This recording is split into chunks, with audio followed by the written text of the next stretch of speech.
This video is brought to you by Miniature Market. Thousands of board games, discounted prices, miniaturemarket.com. Hello my friends, it's the Game Boy Geek here. Hey, we all love opening gifts, right? Oh, it's your birthday, it's Christmas, it's whatever. Just open gifts, we love it. Today, we have the gifts for the Emperor. We're talking about an expansion for a very popular game called Lanterns, and this is the new expansion called the Emperor's Gifts. This adds a few different things, some different modules. Let me show you how the game has changed, and I'll see you on the other side with my final thoughts.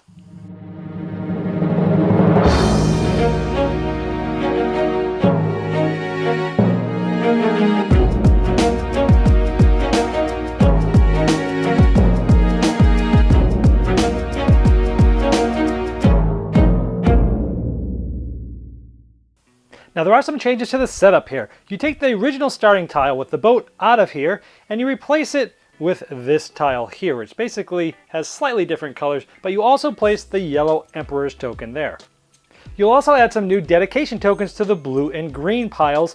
They have this little symbol here so you know it's from the expansion. This used to end at 9 and now you will place a 9 and a 10, obviously always using just the amount of tiles for the amount of players. This used to end at 10, and so now it continues to go at 10 and then to 11 and then can go up into 12. Again, always using the right amount of tiles for the right amount of players, just like the base game. Also, when you're preparing all the decks of the different lantern cards, for 3 players you'd use 6 cards instead of 7 now. Each player will also get pavilions at the beginning of the game. If you're playing with 2 players, each one will get 3 of either blue or red.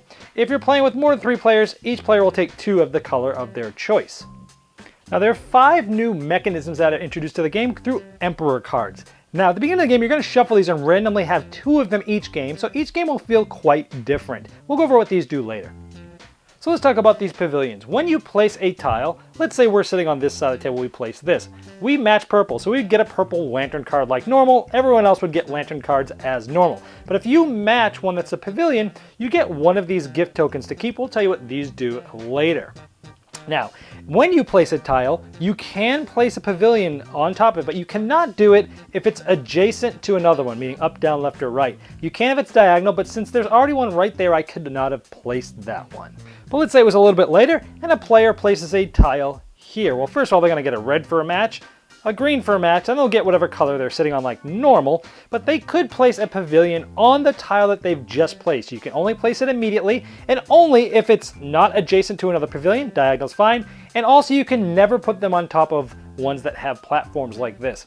So in this case, double match for the pavilion, so this player would take 2 more gift tokens because they matched 2 with their pavilion. Now let's say another player came over here, and they matched this. Let's say the next player plays this. They are not the red player. First of all, you'd do the cards like normal. You'd get a green lantern because of match, plus everything, wherever they're sitting, they'd get that card too. But even though they're not the red player, they would get a gift token because they matched a pavilion. Plus, the red player, because it got matched and it's the red pavilion, that player would get a gift token too. Let's say later on the board looked like this, and someone who was not the red or the blue player placed this. Well, they'll get a red lantern and another red lantern for the matches, plus they'll get wherever they're sitting, everyone will get the normal lantern cards as normal, but they're also going to get a favor token because they matched the platform to something like the normal base rules. But they're also going to get 2 gift tokens, one for matching the blue pavilion and one for matching the red pavilion. The blue player is going to get 1 gift token because it got matched to their pavilion, and so will the red player. And that's how those pavilions work. So we talked about how to get these gift tokens. Now how do you use them?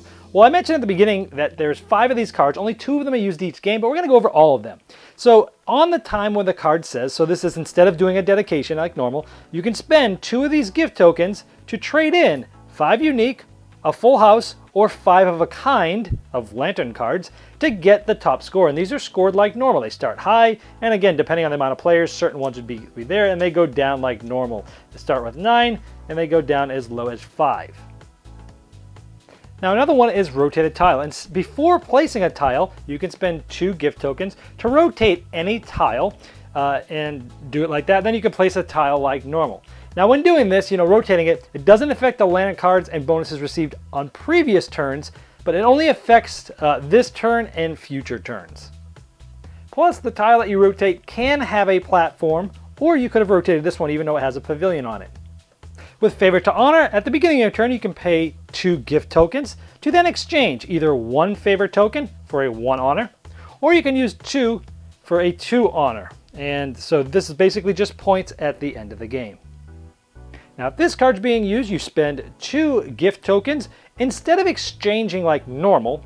And in addition to the 2 gift tokens, you can exchange a favorite token and any of your lantern cards to get one of these wild lantern cards that can be used for any color. Or you can choose to turn in 2 of these favorite tokens and any lantern card that you have for any 2 unique lantern card colors. And if you have this one, you can turn in 2 of those gift tokens to be able to, at the end of your turn, do a normal dedication for like the normal tiles. Now, you can do this whether or not you did a normal dedication in the normal spot of the base game's turn rules. And at the end of the game, you would just count up your points like normal, but now you have these extra possible honor tokens that you'd add. And if it's a tie, the tiebreaker are the gift tokens. All right, well, there you have it. Now, Lanterns is a very popular game and one that I like a ton. In fact, I like it so much that it's one of the few games that have gotten the whole suite of the different videos I make. It got a full review. It got one of my Allegro 2-minute reviews. It got a rule school where I teach you how to set up the game and play it rule for rule without having to look at the rule book at all. And I also did a gamer-tested spouse approved with my wife Denise, and she talked about why she loves it as well, not even being a gaming enthusiast at all.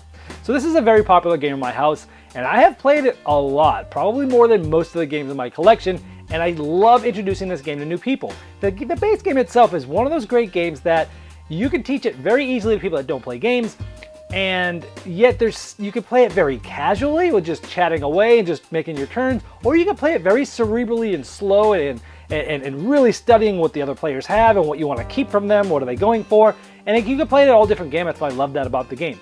But I will say that, I think I was ready for something new for this game because I'd played it so many times. And I'm glad to say that this expansion does exactly what I hoped it was going to do, which is add a lot of different replayability, add some new mechanisms, give me some more choices.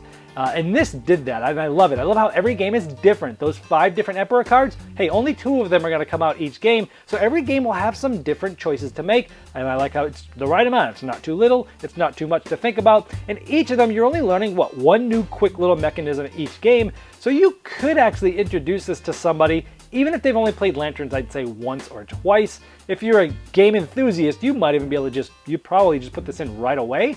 But if you're just testing the waters with new players, play the base game first, and if you have the expansion, then I would say pull it out after 1 or 2 games, because it does add just another level of abstraction where you're, hey, where do I want to put my palaces, the pavilions? And then this whole thing of like, okay, I'm going to match, but I might not want to match because it's going to match with that player's pavilion, and they might get the gift tokens. But then spending those things are so cool. Do I want to rotate the tile, or do I want to do an extra dedication? All these different mechanisms that are in there that you get to spend that new currency on is really cool. I like it. So if you're looking to get this game, up a notch in the complexity and a little bit more to think about, this does that very well. But also, if you're going to just play the base game, I would still teach it like that to new players. But this could be added pretty quickly because, again, you're only learning 2 new things and the pavilions. So if you've been looking for something a little bit deeper than the normal Lanterns, I think this does do it for you without adding too much complexity at once. So that's what I think about Lanterns, the Emperor's Gifts.